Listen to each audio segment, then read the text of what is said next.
Okay, this is one of the most important slides on here. This is showing that low cholesterol is associated with increased mortality. So I'm going to start with this graph over here. This is men from 35 to 44 years old. And here I want you to see what you're looking at. So these are the cholesterol numbers on the bottom. So here's 100. And so your cholesterol generally runs between about 180 and 200, okay? And we're told lower cholesterol is better. But here is mortality. So generally, you want your mortality, I think if it's about 1, that's like neutral, okay? So if it's under this 1, it's better. If it's above the 1, that means people are dying.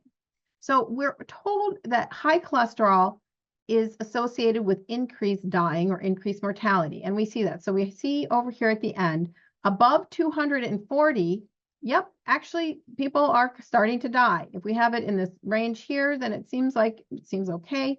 But when you start getting high cholesterol at 300%, you know, you're 1.4 more times more likely to die. But let's look at low cholesterol.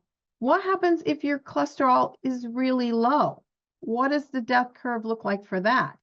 As soon as your cholesterol for men 35 to 44 years old gets really low, under 200, you start seeing an increase in mortality.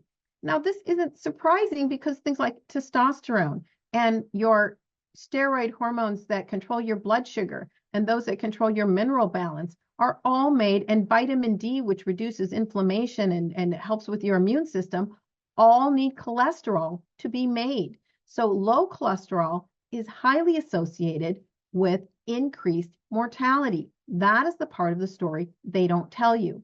So in young people, obviously have a little bit more of a buffer system, but still low cholesterol is as highly correlated with high mortality as high cholesterol. Here are people 45 to 54 years old. I think some of these were men and some of them were women. I'd have to go look it up. But look, again, I think the green is men and the red is women. Yes, that's right. Look at the men with low cholesterol. Very, very high increased mortality. And look at this in our oldest people. If you have cholesterol between 200 and 260, you're doing fine. Your mortality is really not increased. There's a slight increase in mortality at high cholesterol, but very slight. But look at the high mortality, that means death rate, if you have low cholesterol. Low cholesterol in older people is associated with longevity, proper functioning, increased cognitive function, and just better health. And that makes sense because there are so many things that the body needs in order to make, needs cholesterol for, in order for proper functioning. All of these different hormones, your cell membrane, everything. So this is a hugely important charts to me that they never show you that, yes, there's a slight increase with cholesterol. And so what causes this? This slight increase in cholesterol is probably caused by inflammation.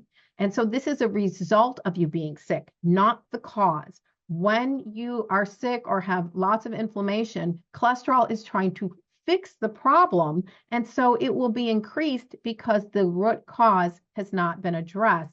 Cholesterol is not the root cause of the disease in probably, 999 out of 1,000 cases. Yes, say again, high cholesterol in the elderly is good. Higher cholesterol is associated with better outcomes, lower mortality, better cognitive function, and better health, especially in the elderly. Yes. I mean, look at this curve, these people aren't dying that have 260 or whatever. And again, very, very high cholesterol may be an indication of a health problem, but unlikely to be the cause of the health problem. Okay, because your body makes higher cholesterol when it's trying to deal with something in order to fix the problem.